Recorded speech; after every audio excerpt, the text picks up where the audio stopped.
aujourd'hui, moi je considère que c'est un contrôle pour vérifier des informations. Aujourd'hui, il n'y a aucun fait répréhensible qui est mis sur la table.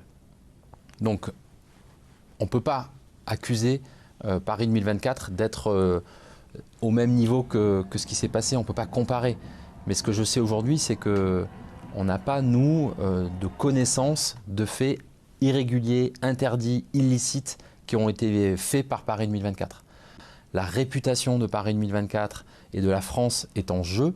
Et donc c'est pour ça que je prends ça très au sérieux. J'ai confiance, encore une fois, dans ce qu'on a fait depuis le début.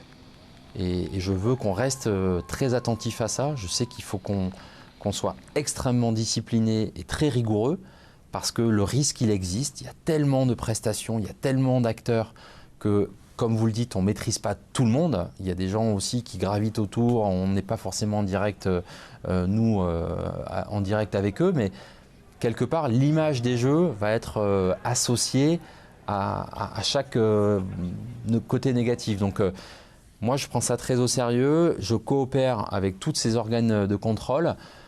On a mis en place ce qui se fait de mieux en matière de procédures très strictes, très rigoureuses pour justement résister contre ce qui a pu se passer et ce qui est un risque que ça arrive aussi à Paris. Parce que le risque, il existe.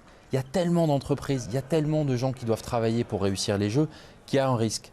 Du coup, nous, mon enjeu, c'est de mettre en place des procédures très dures, très rigides, pour que personne ici à Paris 2024 ne puisse décider tout seul d'attribuer un marché à une entreprise. La décision, elle est toujours collective.